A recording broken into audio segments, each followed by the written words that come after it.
ये झींगा का जो कल्चर है बहुत सेंसिटिव है। इसमें हाई इन्वेस्टमेंट, हाई रिस्क और लो प्रॉफिट है।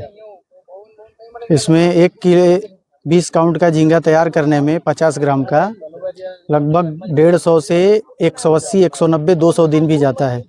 वो सीड के क्वालिटी के ऊपर डिपेंड करता है।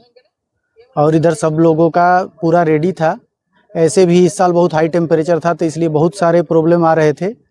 और अभी फ़िलहाल जैसे रेडी हुआ पार्शियल के लिए, वैसे फ्लड आया। फ्लड में बहुत भारी नुकसान हुआ है।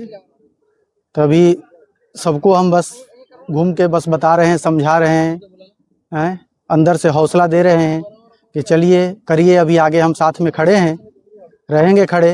बाकी आप सरकार से मांगे करिए, क्या हो सकता है। बाकी हमारी जितनी समझ बूझ है हम अपनी समझ बूझ लगा रहे हैं। અમે 2 દિવસથી 23 તારીખે પણ પાણી આવેલું હતું બરાબર ને 24 તારીખે વધારે આવ્યું હતું। એમાં અમારા ઘણા તળાવ ડૂબી ગયા ને ઘણું નુકસાન થયું। માલ પણ તૈયાર હતો, અઠવાડિયુંમાં અમારે થોડુંક માલ કાઢવાના હતા અમે।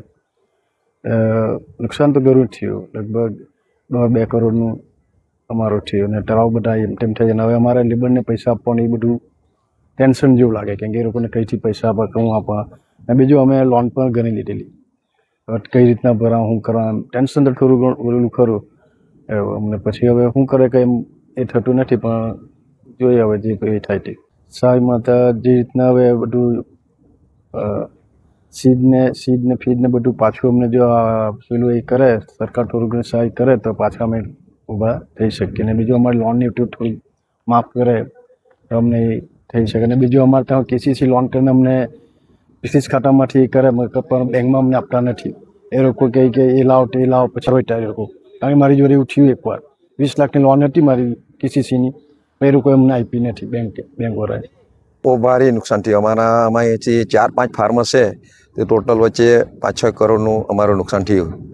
એમાં ભરતભાઈ, સુમનભાઈ, અમારા ત્યાં નૈતિક, પછી શંકરભાઈ, પછી દીપકભાઈ સરવાળા, એ લોકોને ભારે પૂરા દીપકભાઈના પૂરા ઝીંગા ચાલી ગયેલા છે। ને મારામાં અહીંયા નજીકવાળામાં 3 પેલા સુમનભાઈ ને ભરતભાઈનામાં એક તરફમાં પૂરી સાઈડમાં ને શંકરભાઈને ભારે નુકસાન થયેલું છે। આ દંડો એટલો સેન્સિટિવ છે ને અમારે બહુ જ ધ્યાન આપવા પડે છે આમાં। અમે રાત દાડો અહીંયા હોઈએ છીએ ને બહુ જ અમારે લાઇટ નહીં હોય તો અમારે એમાં જનરેટરો રાખવું પડે છે। એટલે અમારે એક મહિનાનું લાઇટ બિલ કેટલું અમારે ભરવું પડે છે। એટલે અમે એકદમ લાસ્ટ સ્ટેજ પણ ઉતાર, એટલે અમારે અત્યારે અમારા ઝીંગા રેલમાં ઘણા ચાલી ગયા છે।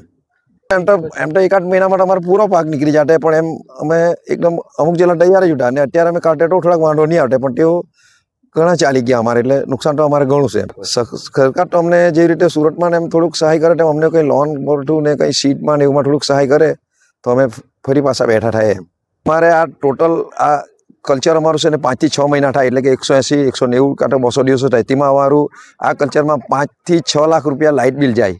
હવે અમે ગુજરાતમાં અમને છે ને જ્યાં લાઇટમાં સરકાર રાહત આપતી હોય તો સારું પડે, કારણ કે દક્ષિણના રાજ્યમાં સરકાર આ ઝીંગા ફાર્મવાળાને થોડું રાહત આપે છે, તો અમને જ્યાં આપતી હોય તો આ પોઝિશનમાં અમે થોડા લાઇટમાંથી ઉપર નીકળી શકીએ એમ, ઇલેક્ટ્રિસિટીમાં।